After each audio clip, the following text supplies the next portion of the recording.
Hi, welcome to కొలుగురు 24/7 news TV.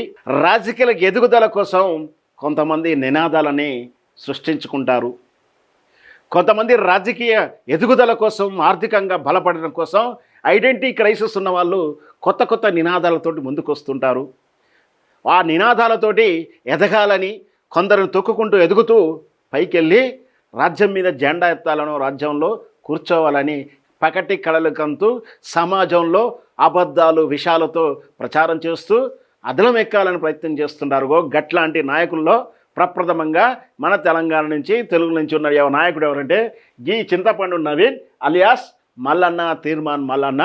ఇతనికి ఉన్నటువంటి పేరు ప్రఖ్యాతులు మనందరికీ తెలిసినాయి కదా. ఏ విధంగా ఉన్నాయో మొత్తం బెదిరింపులు, అబద్ధాలు, బ్లాక్మెయిల్, రౌడీ దర్బార్లు నిర్వహించడం.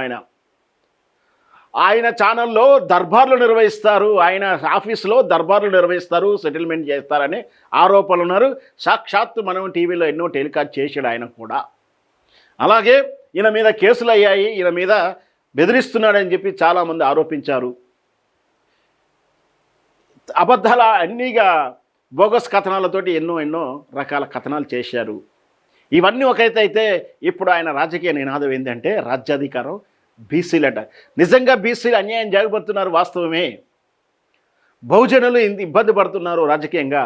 ఓటు శాతం ప్రకారం చూస్తే మాకెన్ని అని నినాదం తీసుకున్నారు. కానీ అది హైజాక్ చేసుకొని ఇతడు ఊరేగాలని చూస్తున్నాడు. ఇతను నమ్ముకుంటే నిండా మునిగిపోతామని సామాజిక వర్గం వాళ్ళు అందరూ అనుకుంటున్నారు. కాబట్టే ఈయనకు ప్రయారిటీ ఇస్తలేరు. ఎన్నికల్లో జీరోలు చూపించిన వైనం మనం చూసాం. రూపాయి అడుక్కున్నా కూడా బిచ్చమేశారు కానీ ఓటు వేయలేదు. ఈయనకు బతుకుపో అని చెప్పి డబ్బులైతే వేశారు కానీ ఓట్లు వేయలే, ఓడిపోయాడు. మళ్ళీ రకరకాల ఎత్తుగడలేసి ఎవరిని ఏం చేయాలనో, ఎన్ని చేయాలనో అన్ని చేశారు. అవన్నీ సీక్రెట్గా చెప్పాలంటే ప్రతి వీడియోలో నేను చెప్పలేను. కానీ దాని వెనక చాలా రహస్యాలు ఉన్నాయి, అందరికి తెలిసిన విషయం. సాక్ష్యాలతో తెలుసు అందరికీ. సరే, ఎట్లాగట్లకి ఎమ్మెల్సీ అయిపోయాడు లాస్ట్ చివరాఖరి, తప్పదు కాబట్టి. మరి అధికారంలో ఉన్నావు, నువ్వు ఇచ్చిన మాట నీ సామాజిక వర్గానికి చేసిన ఎలగబెట్టినటువంటి ఘనకార్యం ఏంటో ఒక్కటైనా చెప్పాల్సి ఉంటుండే. నీ సమాజానికి నువ్వేం ఎలగబెట్టావో, ఏం ఉద్ధరించావో చెప్పాల్సిందే. నీ సమాజానికి అన్యాయం అయిపోతున్నప్పుడు నీ ఏ పార్టీ తరపున ఉన్నావో ఆ పార్టీని నిలదీసినవా ఎన్నాడన్నా? ఏ రోజన్నా గాంధీ భవన్ ముందర నిరసన చేశావా? ఏ రోజన్నా గాంధీ భవన్లో కూర్చొని ప్రెస్ మీట్ పెట్టావా? ఏ రోజన్నా నీ వాయిస్ వినిపించావా? కానీ టీవీల్లో కూర్చోను, బహిరంగ సభలు పెట్టుకొని ఏదో దాన్ని వినిపిస్తూ నీ సామాజిక వర్గాన్ని నువ్వేం చేస్తావో చెప్పకుండా ఓసీ వర్గాల మీద, రెడ్డి కులస్తుల మీదనో, వాళ్ళ మీద వెలమ కులస్తుల మీదనో విషం కక్కుతూ, బూతులు మాట్లాడుతూ, అదా నీకు నేర్పిన సంస్కారం? నువ్వు నేర్చుకున్న విద్య అదేనా? తల్లిదండ్రులు నేర్పిన విద్య అదేనా? సంస్కారం అదేనా అని ప్రశ్నించాల్సి వచ్చింది. నువ్వు మాట్లాడిన మాటలు, నువ్వు వినియోగించిన పదాలు.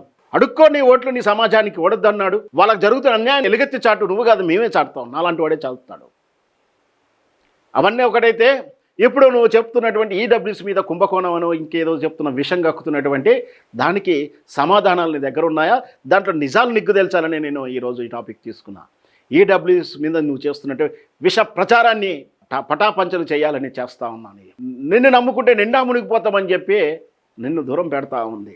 ఎవరో రాజకీయ నాయకులు అవసరం కోసం నేను స్పాన్సర్స్తో పనిచేయిస్తున్నారు, నువ్వు ఖర్చులు పెట్టి మీటింగ్లు పెడతా ఉన్నావు. పెట్టుకో, నీ ఇష్టం. వరద ప్రజాస్వామ్యబద్ధంగా సంస్కారబద్ధమైన భాషతో మాట్లాడు. ఎవరొద్దన్నారు? నిన్ను విమర్శించు, ఎవరొద్దన్నారు? కానీ నువ్వు మాట్లాడే భాష ఏంటి? నువ్వు మాట్లాడిన భాష, నువ్వు విమర్శించిన తీరు చూస్తే తల్లిదండ్రులు నేర్పిన సంస్కారం ఇట్లనే ఉందా? గురువులు చెప్పిన విద్య వివేక విజ్ఞానా నీదని ఆలోచించాల్సి వచ్చింది. రాజకీయంగా నువ్వు ఎన్నైనా అబద్ధాలు ఆడుకో, కానీ దాన్ని పటాపంచలు చేయడానికి మేము ఉన్నాం. ఈడబ్ల్యూఎస్ మీద ఏం మాట్లాడుతున్నాడో, ఏం చేస్తున్నాడో చూద్దాం. 100 పోస్టులు ఉన్నాయనుకో, భారత పార్లమెంట్ లో పెట్టిన చట్టం ప్రకారమే 100 పోస్టులు ఉంటే బీసీలకు 27, ఎస్సీలకు 15, ఎస్టీలకు 7, 49.5% అనుకోరాదు, 50% అనుకో. ఇవి పోగా మిగిలిన ఇవి 50 మిగిలిన కదా, ఇక 50 మిగిలితాయి. ఈ 50 మిగిలిన కదా, ఈ 50 మిగిలినటువంటి సీట్లలోంచి 10% అని చెప్పింది. Up to 10%. అంటే ఈ కేటగిరీలోకి రానటువంటి వాళ్ళను ఇందులో జనరల్ కేటగిరీలో 50% సీట్లలో 10% అన్నది. అంటే ఇందులో 10% అనేది ఎంత వస్తుంది? ఈడబ్ల్యూఎస్ కి 10 అంటే 50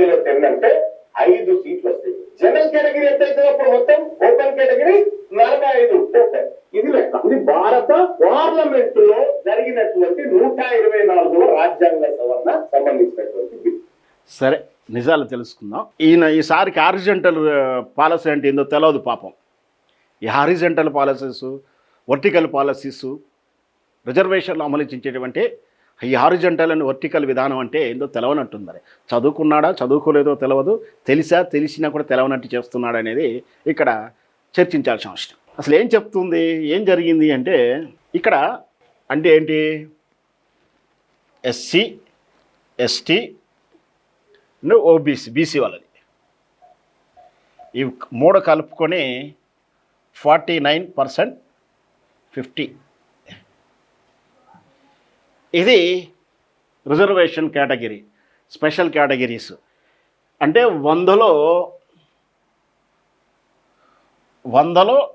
ఇవి పోను, మిగతా 100లో 49.50% పోయిన తర్వాత మిగతా 50%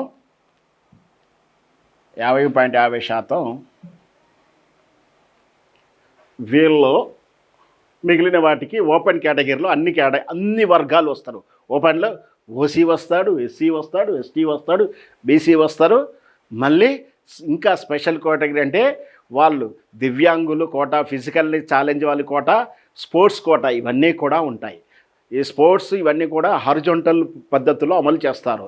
అంటే ఇంకేంటి, ఇక్కడ ఫిజికల్లీ ఛాలెంజ్డ్ కోటా ఉంది, రెండవది స్పోర్ట్స్ కోటా ఉంది.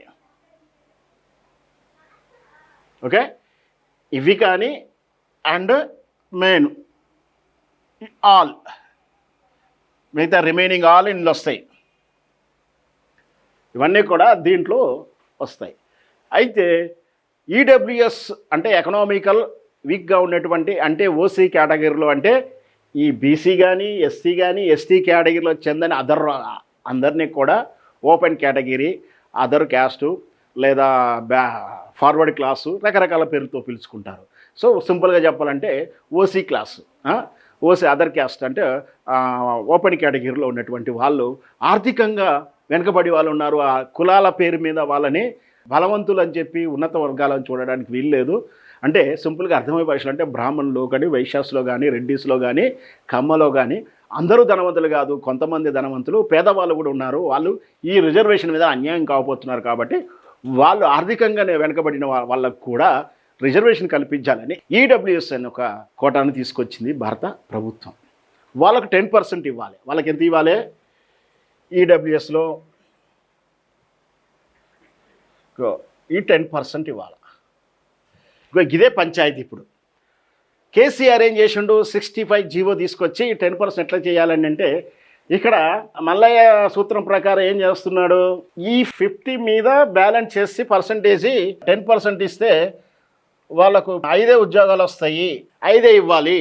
ఇక్కడ మళ్ళీ స్పష్టంగా చెప్తున్నాను, మేధావి చెప్తున్నటువంటి ఆయన, ఈ బ్యాలెన్స్ 50% 10% ఇస్తే 5 ఉద్యోగాలే రావాలి వాళ్ళకు. కానీ కేసీఆర్ పట్టుకొచ్చిన కానీ ఇప్పుడు అవలంబిస్తున్న విధానం కానీ ఈ 100% మీద వస్తే 10 ఉద్యోగాలు వస్తున్నాయి. రైట్. ఇప్పుడు మన ప్రశ్న, ఇక్కడ ఎస్సీలకు ఓసీబీసీకి 27% ఉంటుంది, వీళ్ళకి 15% ఉంటుంది, వీళ్ళకి 7% ఉంటుంది. ఇక్కడ ఎస్సీలకు 15%, ఎస్టీలకు 7%, ఓబీసీకి 27% ఉంది. ఎస్సీల 15% దేని మీద లెక్కేస్తారు, ఫస్టే లెక్కేసినట్టు 15% అంటే 100 మీద లెక్కేస్తే 15. అవునా?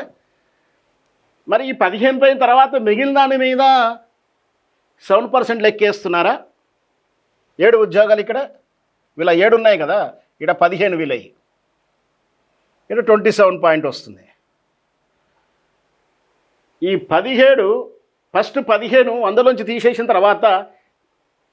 తర్వాత ఉన్నటువంటి ఆ 85 మీద 7% లెక్కేసినరా? ఏలే కదా. మళ్ళీ 100 మీద వేశారు, 27 కూడా ఆ 100 మీదనే వేశారు. మరి ఈ 10 కూడా అక్కడి నుంచి వేయాలి అసలు కదా, ఈ 10 కూడా అక్కడి నుంచి వేయాలా? మరి నువ్వు రాజ్యాంగం నిర్మించినటువంటి ఈ 50% దాటకూడదు కోటా అన్నప్పుడు ఆయన సపరేట్ జీవో తెచ్చుకున్నాడు. అక్కడ కొట్లాడండి మీరు. మైనార్టీలకు, ముస్లిమ్స్ కూడా రిజర్వేషన్ ఇస్తే ప్రభుత్వాలు చట్టాలు తెచ్చుకున్నాయి, కొన్ని రాష్ట్రాలు సపరేట్ తెచ్చుకున్నాయి. నీదేం పోయింది? ఇక్కడ ఏది రాజ్యాంగం విరుద్ధంగా నడుస్తుంది? ఇక్కడ కాంపిటీషన్ బ్యాలెన్స్ ఎంత కాంపిటీషన్ ఉంటుందో తెలుసా?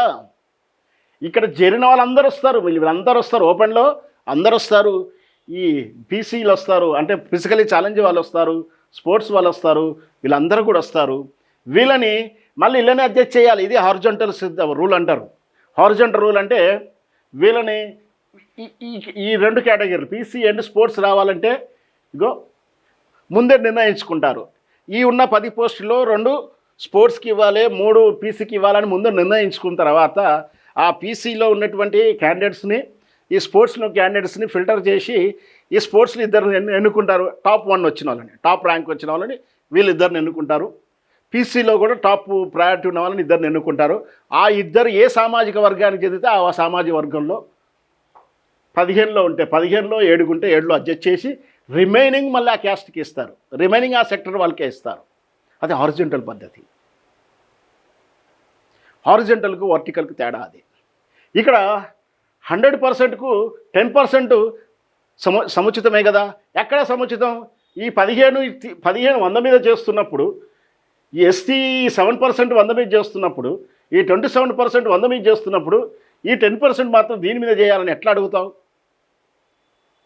సగం ఒక లెక్క ఉంటుందా?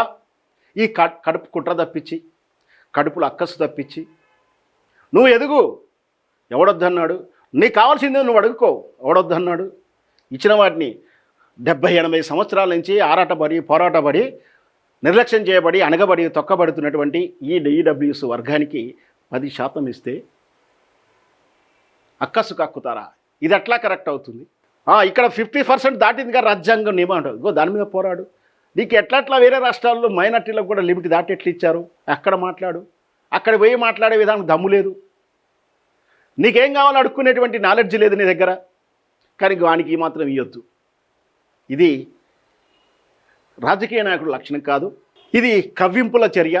అట్లా మాట్లాడితే 4 ఓట్లు వస్తాయి, పోలరైజ్ అయితే అనుకుంటాం మాత్రం బొమరాంగ్ అవుతుంది. అదంతా చాలా రాజకీయ చరిత్రలు ఎగ్జాంపుల్స్ ఉన్నాయి. మీరు మాట్లాడే భాష, మీరు మాట్లాడేటువంటి పదజాలం మీ సంస్కృతిని, మీ నడవడికని, మీ పెంపకాన్ని, మీ చదువుని తెలియజేస్తూ ఉంది. కాబట్టి మీరు మీ రాజకీయ పార్టీలను అభివృద్ధి చెందుకోవాలంటే మీరు ఇంకో రాజకీయ పార్టీ జెండా మోయండి, ఇంకో పార్టీ యొక్క రిమోట్ కంట్రోల్గా మారండి, ఎవరికి అభ్యంతరం లేదు. కానీ చట్టం ప్రకారం ఏం జరుగుతుందో, ఏ రకంగా రావాలో ఆ రకంగా వస్తున్న వాటిని మీరు మీ రాజకీయ ఎదుగుదల కోసం, చాయ్ పైసల కోసం కారాటపడినను మీరు ఈరోజు హెలికాప్టర్లో తిరుగుతున్నారు, సంతోషం, తిరగండి, ఎవరొద్దన్నారు. కానీ రాజకీయాల కోసం వర్గాలలో ఇట్లాంటి విషయం నింపడం, ద్వేషాన్ని నిరూపేయడం అనేది చాలా హీనమైన చర్య. అందుకే ఈ ఈడబ్ల్యూఎస్ మీద జరుగుతున్న కుట్రను తెలియజేయడానికి ఈ కథనం చేశాం. ఖచ్చితంగా అందరికీ సమాన హక్కులు రావాల్సిందే, అందరికీ నిర్లక్ష్యం చేయబడిన బాధితులకు న్యాయం జరగాల్సిందే. మీకు ఈ ఓబీసీ మీద ప్రేమ ఉంటే 27 కాదు, నీకు మండల కమిషన్ ఇచ్చిన 42% తీసుకొని దమ్ముంటే దాని మీద పోరాడు. బీజేపీ మీద, కేంద్ర ప్రభుత్వం మీద దమ్ముంటే నీకు సవాల్ విసురు, అక్కడ పోరాడు. అక్కడ పోరాడితే వస్తుంది నీకు. ఇక్కడ తూతూ మాటలు మాట్లాడితే ఏమి రావు, మంత్రాలు చింతకాయలు రాలవు. నీకు నిజంగా దమ్ముంటే భారతీయ జనతా పార్టీ కేంద్ర ప్రభుత్వం మీద దాడి చెయ్యి, ప్రభుత్వం మీద పోరాడు. మండల కమిషన్ అమలు చేయమని 42% కావాలని అడుగు. ఈడబ్ల్యూఎస్ కోటా ఎత్తువైన అడుగు. నరేంద్ర మోడీ నువ్వు ఎత్తేస్తావా లేదా అని అడిగే దమ్ముందా నీకు? లేదు. కానీ గలీలో మీటింగ్లు పెట్టి రంగు డబ్బాల దగ్గర కూర్చొని పిచ్చి మాటలు మాట్లాడితే ప్రజల్లో వైషమ్యాలను ఎగరటానికి, అబద్ధాలను ప్రచారం చేయడానికి వీలు లేదు. ఈడబ్ల్యూసీ అంటే వెనుకబడినటువంటి ఆ ఎకనామికల్ బ్యాక్వర్డ్ వీక్ క్లాస్లో ఖచ్చితంగా రావాల్సిందే. మీకు టెక్నికల్గా ఏమైనా ప్రాబ్లం ఉంటే రాజ్యాంగం ప్రకారం రక్షణ తెచ్చుకోండి, మార్పులు తెచ్చుకోండి. దానికి కేంద్ర ప్రభుత్వం మీద మీరు పోరాటం చేయండి. అంతేగాని అవాకులు చవాకులు అబద్ధాల ప్రచారం చేస్తే మాత్రం తస్మాత్ జాగ్రత్త.